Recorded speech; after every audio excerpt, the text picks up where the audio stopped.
Bienvenue sur Gap de parents, le podcast qui explore sans filtre les écarts entre les idéaux et la réalité parentale pour vous aider à comprendre, naviguer dans votre vie de parent et à grandir à chaque étape vécue de cette magnifique et ô combien challengeante aventure.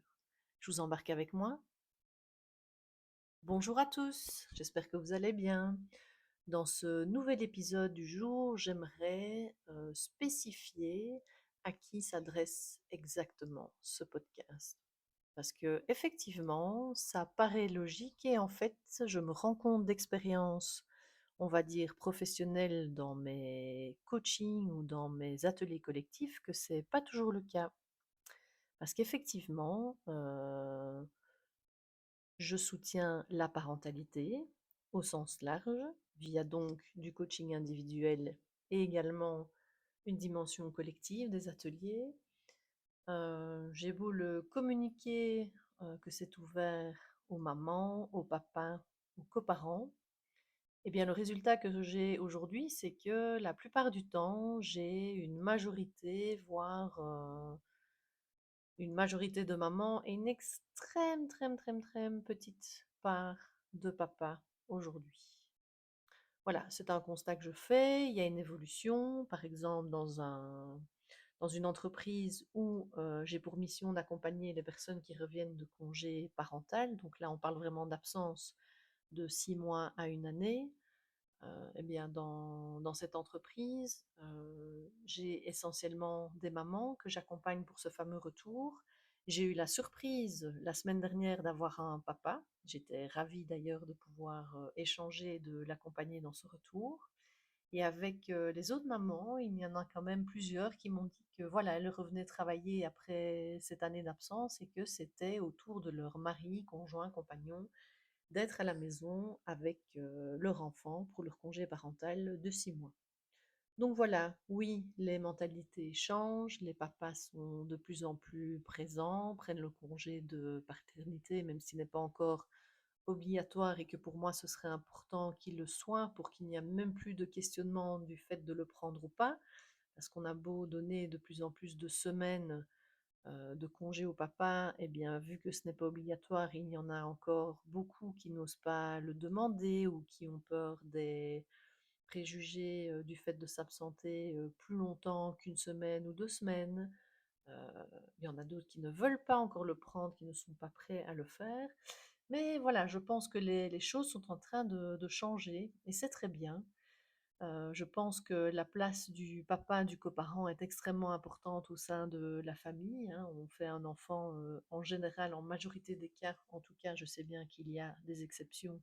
Aujourd'hui, on va dire qu'en dans la majorité des cas, on fait un enfant à 2 et donc le coparent, le papa a toute sa place, dans cette dynamique familiale. Et donc, c'est pour moi important aussi de mentionner ici aujourd'hui que ce podcast, que cet espace, ainsi que les services de coaching et d'ateliers sont également ouverts aux papas, aux coparents. C'est vraiment très important pour moi de le spécifier. Et oui, on est tous confrontés à des challenges parentaux. Alors c'est clair, je parlais de retour de congé parental tout à l'heure. C'est clair qu'aujourd'hui, mais en tout cas en Belgique, le congé de maternité reste plus long que celui de paternité. Mais on espère qu'un jour, on aura un modèle plus orienté sur les pays scandinaves et donc avec une possibilité d'avoir un congé équivalent. C'est vers là qu'on tend en tout cas, même s'il nous reste encore beaucoup d'années avant de l'atteindre à la vitesse à laquelle on va. Mais bon, restons positifs, n'est-ce pas? Mais l'idée, c'est vraiment oui, de confirmer ici que l'autre personne, le coparent, a toute sa place dans le développement de cette famille et eh bien, a le droit aussi d'être curieux, de chercher des informations, parce que ça, c'est quelque chose aussi que je vois régulièrement dans les accompagnements que je fais et je l'ai vécu aussi personnellement et je continue à le vivre et je le vois dans mon entourage. On est beaucoup de mamans à s'intéresser, à lire, à écouter des podcasts, et justement après à partager des extraits de lecture ou des épisodes de podcast à nos conjoints, compagnons, maris. Voilà, je pense que c'est important de mentionner que, ben, finalement, toute cette information, tous ces espaces, ils sont aussi accessibles directement, au papa et qu'on les attend avec grand plaisir. Parce que comme je le dis aussi dans les ateliers, bah, ça donne aussi une autre dimension. Parce que moi, j'aime bien en atelier justement échanger sur les points de vue, les expériences, etc., le vécu. Et je ne suis pas là pour mettre les gens dans des cases, mais il n'y a rien à faire. On a des points de vue différents, des expériences différentes, des ressentis différents. Et je trouve que ça apporte du coup une richesse encore plus grande de pouvoir partager avec des papas, des coparents autour justement des expériences, des principes et autres. Donc voilà, moi je prône vraiment l'inclusion dans tous ces services et dans tout ce soutien, c'est important. Et un petit message pour les mamans, on y reviendra aussi, c'est important de pouvoir donner cette place bah, votre conjoint, compagnon, au papa, aux coparents et de se dire que voilà, c'est difficile pour nous en tant que femme, en tant que maman, de lâcher prise, de ne pas contrôler.